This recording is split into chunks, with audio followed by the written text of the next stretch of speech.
really grateful that I am invited by you all to be here. And I would like to very simply say that you and I are the beloved daughters and sons of God. And that's very hard to claim, because very quickly we think that we are what we do, that we are what other people say about us, that we are what we have. But the real truth that Jesus announced us is that we are, like Jesus himself, the beloved child of God. And it's very, very important that in the midst of this world that keeps telling us, no, no, no, you are what you do, you are what people say about you, you are what you have, that we listen to that voice that keeps telling us,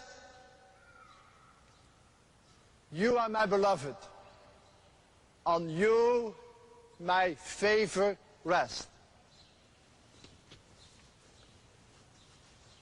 And this morning I would like to talk a little bit about how we can become more fully the beloved, if that's true. And the story that you just heard was a story about bread. Jesus took bread and he blessed it.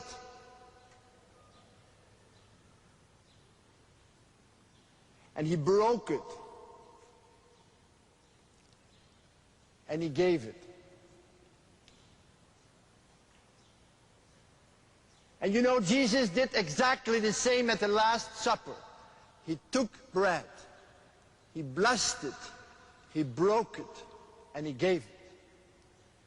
And when Jesus entered the house of those two disciples in Emmaus, he took bread, he blessed it, he broke it, and he gave it, and they recognized him. And that is what we continue to do through history. We take bread, we bless it, we break it, and we give it. And what I would like you to hear today is that these 4 words summarize the life of Jesus. Jesus is the one who is taken by God, who is blessed by God, who is broken on the cross and given to the world. And these same 4 words are the words that summarizes your life as the beloved, like they summarizes Jesus' life as the beloved. Because your spiritual life, your life as the beloved daughters and sons of God is a life that is taken, that is blessed, that is broken and given. And I would like very much you from today on remember just these 4 words. If you could just go home and say, I am taken, I am blessed, I am broken,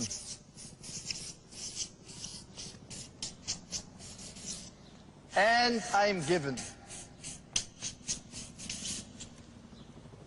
These 4 words are the words I want to give you this morning so that you can claim what it means that you are the beloved son and daughter of God.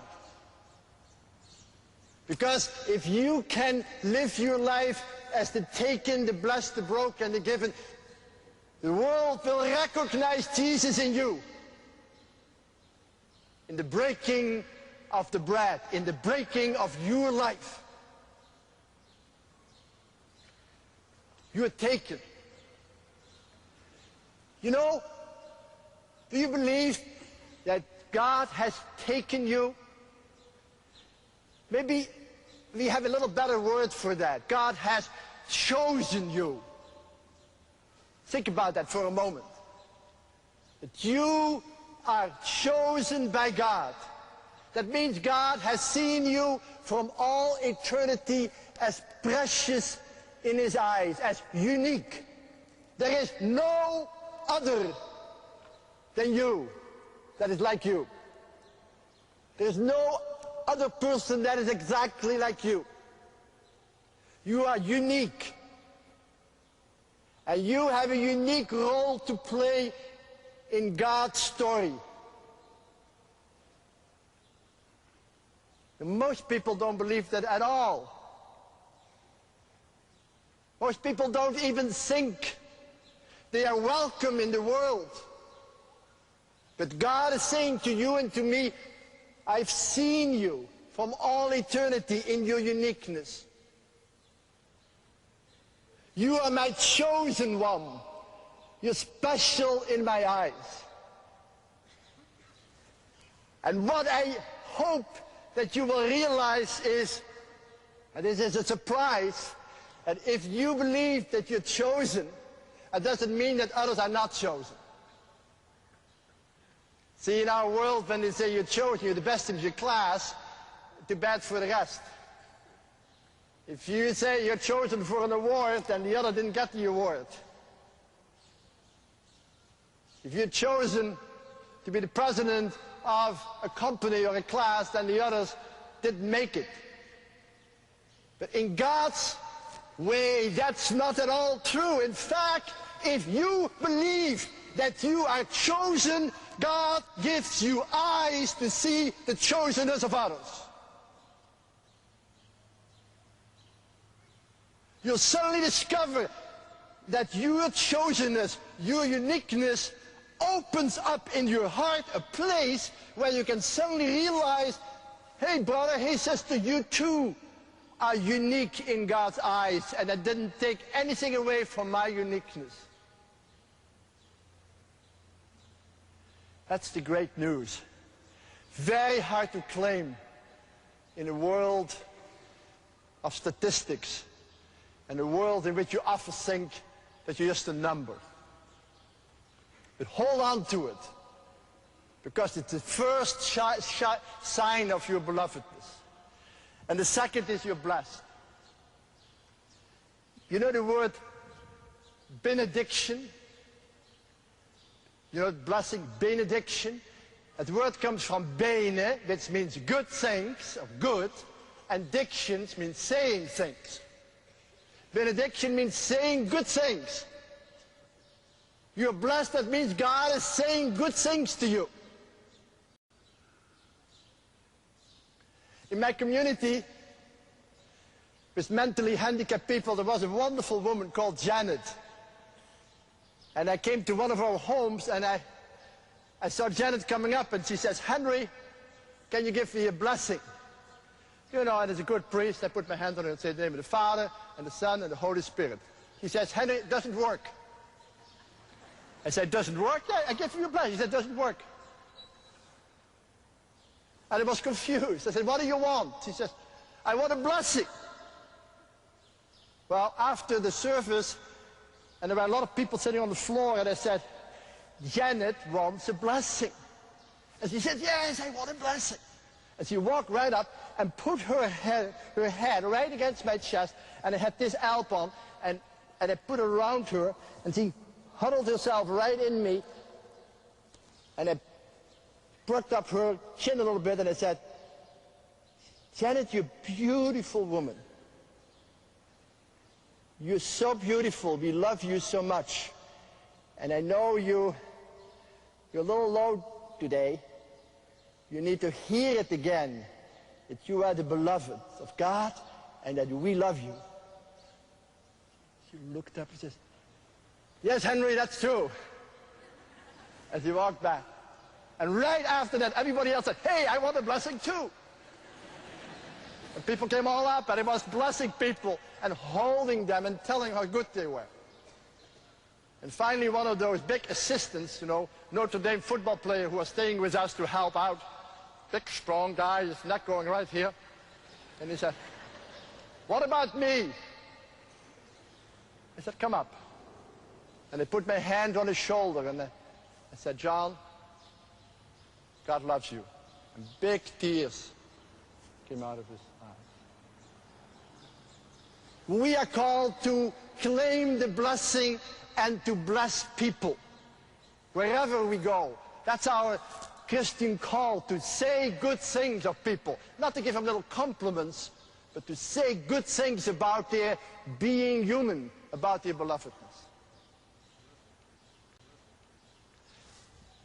But we are also broken. And I have a deep feeling that our brokenness in this world has a lot to do with relationships. Maybe you and I are not poor physically, economically, but we might be poor because there is a brokenness in our hearts. And I guess each one of you will know what that means. Husband and wife won't be able to speak well to each other. Children and parents feel brokenness in their relationship. Friends that you thought were there for you suddenly cannot respond to your needs. And you can feel an enormous inner anguish and an enormous inner pain. If I ask myself, what is my biggest suffering? It's always somewhere to do with brokenness in the relationships. We all have broken hearts. Somewhere people did not love us the way we want to be loved. Somewhere we feel rejected, abandoned, misunderstood, marginalized. And what do you do with that? I want to give you two words. First of all, you have to have the courage to embrace your brokenness and not deny it. To befriend your brokenness. To say, yes, I am in pain, and I'm not doing as if I'm not. I'm hurting. I'm crying out. I'm in pain. But it is my brokenness. And just as I am unique, I claim my unique pain. We have to have the courage to embrace our brokenness and to claim it as our pain. That's what Jesus means by taking up your cross. He doesn't say make a cross for anybody else. He doesn't say create a cross for yourself. He says simply embrace your cross and say it's mine. You will never be a happy, joyful person when you always deny your brokenness. Oh, it's not so bad, I will get over it. Just let's look at the other side. No, no, no, no, no. First of all, look it in the face and don't be afraid. And secondly, I would like to say to you, dare to put the brokenness under the blessing. Put your brokenness under the blessing that says that you're good. And many of us live it under the curse. Many of us say, well, I wasn't good anyhow, and now look what happened. I lost my friend. Look what happened. He betrayed me. Look what happened. It all proves I'm no good. But Jesus calls us to take our brokenness and put it under the blessing. Under the hands who says, you are my beloved daughter. You are my beloved son. On you my favor rests. And when you put it under the blessing, you will be able to say one day the same words that Jesus said. Didn't you know that we have to suffer and so enter into our glory? When you put your brokenness under the blessing, then your brokenness can be a pruning in which you are purified and made more and more golden, holy for God. That's not easy, but it's the call. And finally, you and I are given. You and I are taken, blessed, broken, to be given to the world. You're not there for yourself. I'm not there for myself. I'm there for you. You are there for me. We are there for each other. But we are there for the generations to come. Your little life does not end on the day you die. Your little life is a gift for your family, for your friends, but far beyond that for the people who you never even will see and know about. Jesus doesn't ask you to be successful, but he says, be fruitful. And how can you be fruitful without dying? If the grain doesn't die, it will not bring any fruit. And listen to Jesus. He says, it's good for you that I go. Because when I go, I will send you my spirit, my breath, my love, my intimacy. And that will lead you to the full truth. That is, to the full betrothal, to the full betrothal, to the full espousal, to the full communion. And if you believe that your life is a life in which you are called to give more and more and more of yourself, not just a little bit, but all of you, that you can become food and drink for others, when you are willing to pour yourself out for others, you can trust that you will bear immense fruit, far beyond your little life, your little chronology, your little clock time. And dear brothers and sisters, you know, I'm so glad that I can say that to you, because I want you to know that just as Jesus' death became fruitful for generations and generations to come, anyone who lives like Jesus did, as the beloved son or daughter of God, can be sure that his or her life will bear fruit for ages to come. That indeed all generations will call you blessed. So be sure to realize that every little bit of giving you do is already part of your becoming fruitful as the beloved. So you and my life are taken, chosen, blessed, broken, and given. And please, if you go to bed that evening, look over your day and say, where was I chosen again? Where was I blessed again?